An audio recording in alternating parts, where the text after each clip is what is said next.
नमस्कार, माझ्या व्हिडिओमध्ये तुमच्या सगळ्यांचं खूप खूप स्वागत। श्री स्वामी समर्थ, जय जय स्वामी समर्थ या गोड शब्दांनी आपण आपल्या व्हिडिओची सुरुवात करत आहोत।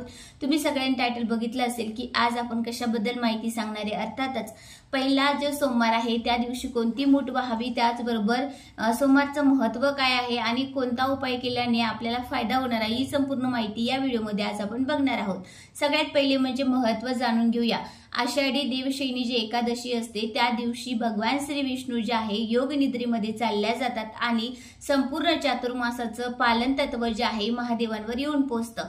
तर त्याच्यामुळे श्रावण महिना हा ते अत्यंत उत्तम मानला जातो की महादेवाचं नामस्मरण करण्यासाठी, पूजा अर्चना करण्यासाठी, जे पण आपण काही महादेवाची सेवा करणार आहे ती देवापर्यंत जाऊन पोहोचते आणि आपल्या इच्छापूर्तीसाठी ती फायदेशीर ठरत असते। आता सगळ्यात पहिले म्हणजे की शिव जे सोमवार असतात त्या दिवशी शिवमूठ का व्हावी, जसे की आपण उपासना करत असतो, व्रत करतो, त्याचबरोबर शिवमूठ वाहणं तेवढीच महत्त्वाची ठरत असते।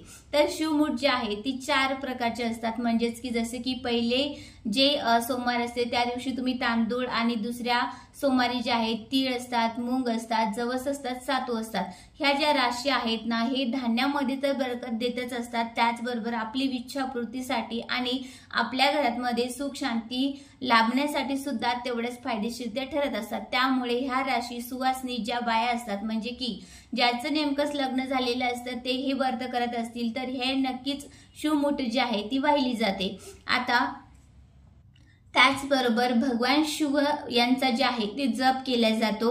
रुद्राक्षांच्या माळीने सुद्धा हा जप केल्याने खूप चांगल्या पद्धतीने फळ प्राप्त होते, त्यामुळे सुद्धा रुद्राक्षाची जर माळ असेल तर तुम्ही जप करू शकता। त्याचबरोबर सोमवारी जे आहे विशेष महत्त्व दिलेलं जातं, त्यामुळे विशेष मूठ जी आहे ती वाहिली जाते। आता व्रत कसं करायचं आहे ते आपण बघूया। सगळ्यात पहिले तुम्हाला जिथे पूजा करून घ्यायची, शक्यतोवर तुम्ही मंदिरात जाऊन सुद्धा ही पूजा करू शकता, पण जर तुम्हाला मंदिरात जाणं शक्य नसेल, दूर असेल, तर अर्थातच तुम्ही घरच्या घरी पूजा करू शकता।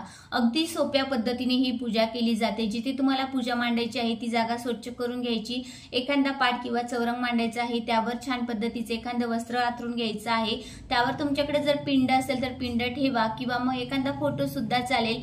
एखादं ताट घ्यायचं आहे, त्यामध्ये देवाची पिंड ठेवायची आहे जर तुमच्याकडे असेल तर, आणि त्यावर तुम्हाला सगळ्यात पहिले तर पाण्याने अभिषेक करायचा आहे, नंतर पंचामृताने अभिषेक करायचा आहे।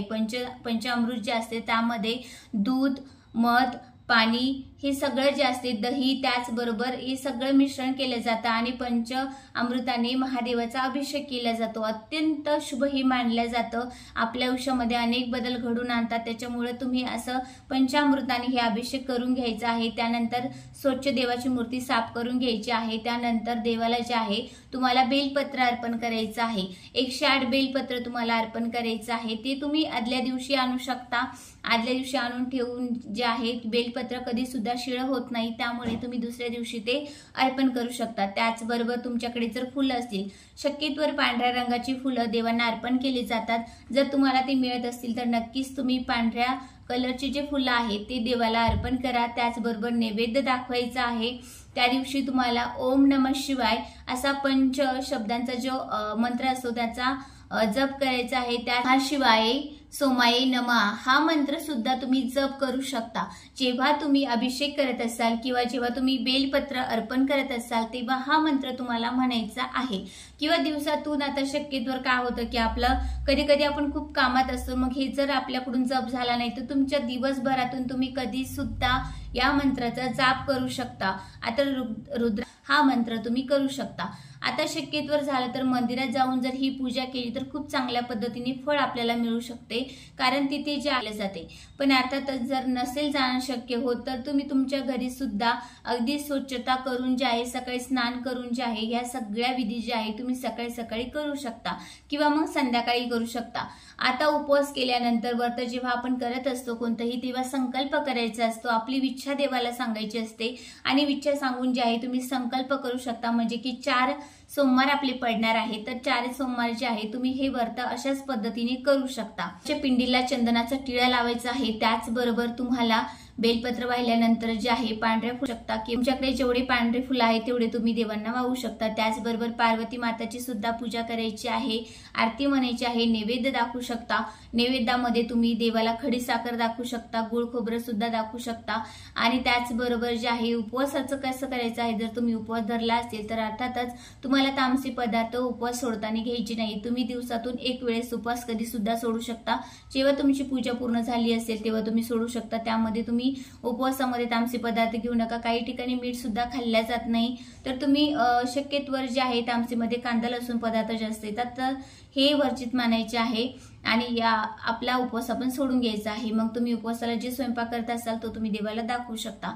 त्याचबरोबर जप घ्यायचा आहे, तुम्हाला जप करायचा आहे।